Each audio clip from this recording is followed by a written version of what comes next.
It's time, I think, that I share my secret with you. I, Taylor Dawson, am a criminal. Criminal. During the pandemic, I cut my friend's hair in my house for money, or for a bottle of champagne, or for a home-cooked meal. And I know, it's egregious. And you know who would have thought it was really egregious had I gotten caught? The Nashville Codes Department. You see, up until the fall of 2020, Nashville had the nation's most restrictive ban on home businesses. That means whether you were a tutor, a hairstylist, professional or amateur, or a music studio owner, if you did your business from your home and saw clients while you were doing it, you were breaking the law. And that is how we first met my friend, Liz Shaw. Liz is a producer and the owner of a Grammy Award-winning studio. And he got a cease and desist letter from the city of Nashville to shut down that studio. Now, was it because he was rocking out too loud and disturbing his neighbors? No, because think about it. Common sense tells us that if sound can get out, then sound can get back in, and that makes for terrible music. So, why was this illegal?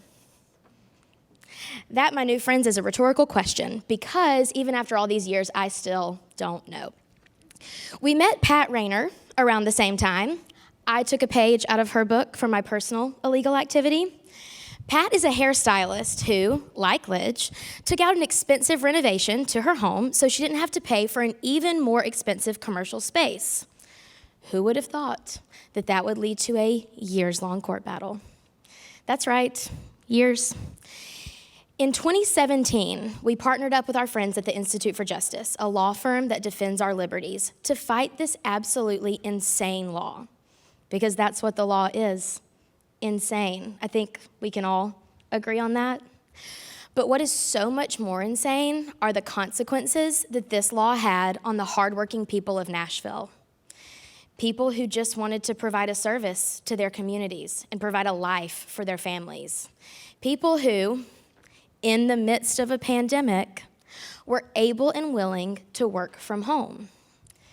People who are part of Nashville's success story, and they don't want to go anywhere else. This wasn't about some stupid regulation. This was about people.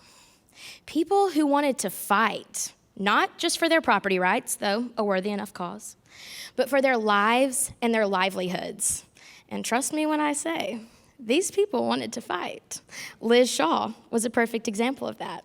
Yes, Beacon sued. We went to the city council meetings. We did what we could as an organization, but we knew our place.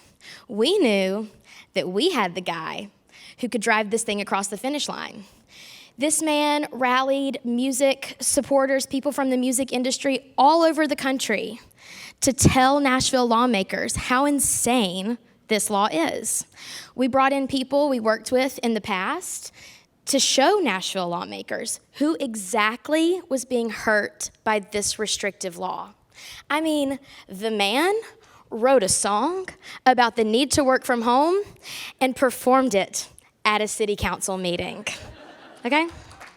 Yes, it deserves a round of applause. It really does. It wasn't research that demonstrated the much needed change in the law. It was people. And so, in 2020, Nashville Metro Council passed a new law allowing people to work from home, not because of Beacon, but because of an entire community that spoke up. Pat, Lidge, countless others were tired of doing work that they are proud of in secret, and now they don't have to. But the fight is not over, is it ever, when you're dealing with the government? Am I right? We are still in litigation over this law to this day, but each day the forces grow. More and more people are learning about what folks in their community stood for on their behalf, and now they are allowed and empowered and inspired to take action. And why shouldn't they be? It's their homes, their families, their lives, their livelihoods are all the ones on the line. This win, the entire effort for that matter, was led by Liz Shaw, and it was bolstered by Beacon. That is what it means to be on the ground fighting for your people. If you don't hear anything else that I'm saying up here today, please hear this. CEOs, especially in the room, this one's for you guys. If you care about the impact of your work, and if you care about the people in your states, in your cities, in your communities, make community engagement a priority. There are so many groups here today, and only a handful of us are meaningfully invested in community engagement work. And that's not enough. Thousands of lives in Nashville have been changed, dare I say improved, because of what Liz Shaw did and because we stood with him against a court and a council who were not in any way interested in freedom for home business owners. Liz wanted to see a Nashville where anyone could work in their chosen profession from the freedom of their home. And the win that we count on our score sheet would not be possible without him.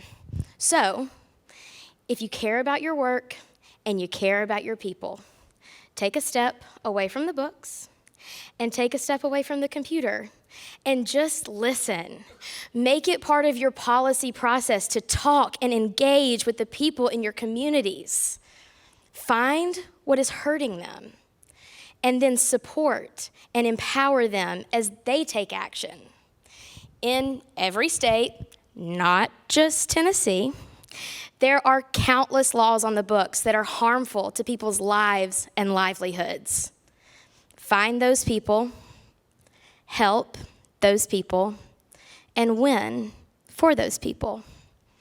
So I'll leave you with this. Who is your Pat Rayner? Who is your Liz Shaw? Mine's here, right here with us today. Yes. And he's still fighting every day to make his little corner of the world a stronger and freer place to live. Thank you.